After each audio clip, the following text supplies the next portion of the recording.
Whereas Nietzsche's writing runs in circles, constantly undoing itself because of this contradictory structure of existence, Sartre attempts in Being and Nothingness to create a stable ontology which abstracts from the contradictions of human reality.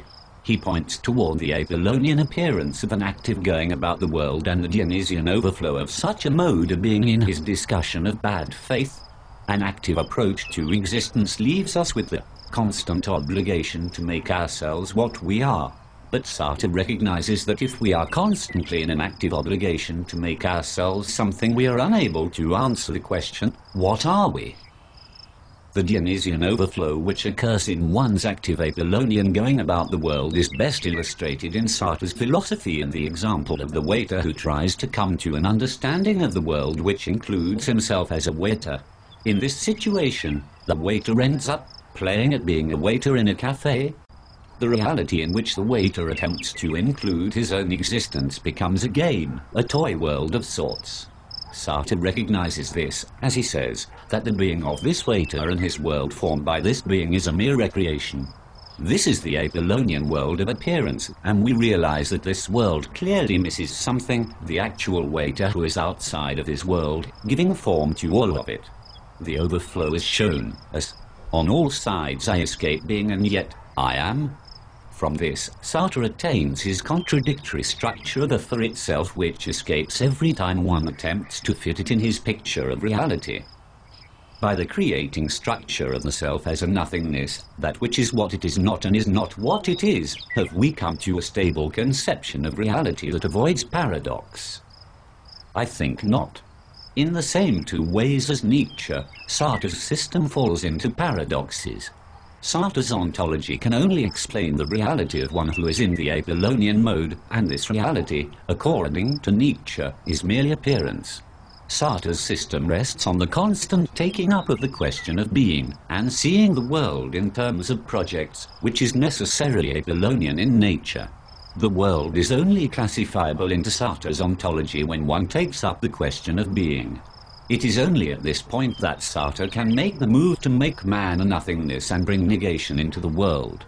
Sartre says that nothingness is at the heart of being, but clearly this is not the case when one is immersed in Nietzsche's Dionysian oneness. Dionysian oneness is a complete lack of negation in the world. Centered on a dichotomy between being and nothingness, in itself and for itself, Sartre's ontology can operate only when one approaches the world in an active Apollonian way, and not in a passive Dionysian way. Sartre's philosophy can work only when one is in a situation in which he is actively thinking about the world and his place in it. Accordingly, all of Sartre's examples require some sort of self-conception, whether it is conception of facticity or transcendence. One is always in an Apollonian state of self-apprehension and identification. In the humanism of existentialism, Sartre makes the absurd claim that even a European of 1945 can understand anyone, as he can push himself to the limits and reconstitute within himself the configuration of the Chinese, the Indian, the African. However, this understanding necessarily excludes the Dionysian that is without an internal configuration at all, and there is no way to push oneself to that position, because the very act of reconstituting oneself requires that one still conceive of his own configuration. Since the structure of Sartre's ontology cannot function when one is in the Dionysian mode of being, it excludes the moments when one is most immersed in reality. On a side note, this objection to Sartre's ontology can also be raised to his theory of otherness in light of Buber's I-thou relation. His account, because of his constant abstraction, fails to account for an immersive relation with the other from which one does not stand apart and explain the situation. His attempt to fit everything in a conceptual structure returns him to the I-it relation. It may be possible to conceive of Buber's distinction between I-you and I-it as Dionysian and Apollonian. But back to our current point, Sartre recognizes that I build the universal in choosing myself, but he does not point out that this underwrites his entire project. He has systematized and actively formed the world, and this entire system is the building of universals, so this too is built and cannot be true at brute reality, only of a formed one. As he attempts to create a stable ontology, his view cannot be about reality itself, but a model we make when we abstract from it and stand outside of it. But we are not outside of it. We are the ones writing all of this, in passion or anger in a very real way, drunk in our quest for sobriety. This Dionysian overflow shows that we have missed reality in our attempt to fit it into a conceptual structure. The claim that a philosophy cannot abstract from the paradoxical tension between active and passive notions of reality and thereby escape paradox is a large claim, and there are several responses. One may argue that since the approach of philosophizing itself is Apollonian in nature, what Sartre does is all that a philosopher can do.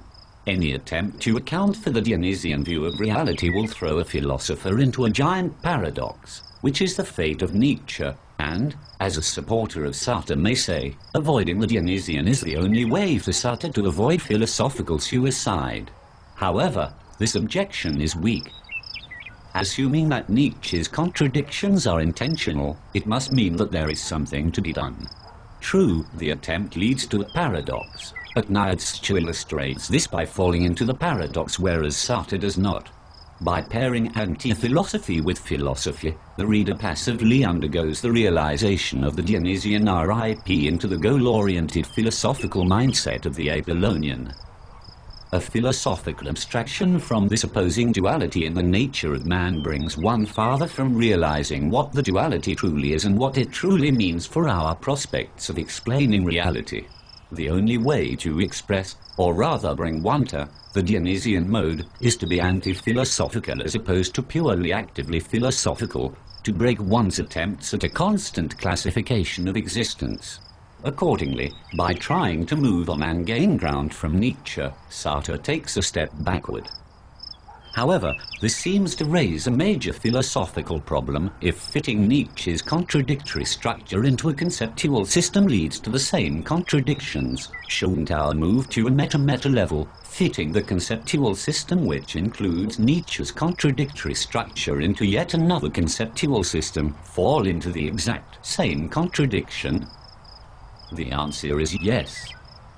This lecture, by its very nature, falls into the same problem of which Sartre is accused. By constantly abstracting, we are staying in our Apollonian mode and falling back into problem of having to come to terms with Dionysian reality. Insofar as we are in our Apollonian goal-oriented mode of thought and thinking about this dichotomy, we will be constantly abstracting from it and fitting it into a higher-level conceptual schema. It seems as if there is progress to be made by constant abstraction, and in our active mindset we are making such progress, but every step forward is a return to the same starting point because of the Dionysian reality. In a final abstraction, we can represent the structure of the problem as what Douglas Hofstadter has dubbed a strange loop, a tangled hierarchy in which constant steps forward repeatedly return to the same starting point. We can see this concept illustrated in Waiting for Godot as Vladimir and Distragan cycle through the three hats. They constantly see the next hat as better than the one they are currently holding, but repeatedly return to their own hats, showing that, although they are constantly progressing, they return to the same starting point again and again. And ultimately even this final abstraction to a strange loop, which takes abstraction ad infinitum, is part of the loop which it asserts because it is yet another abstraction.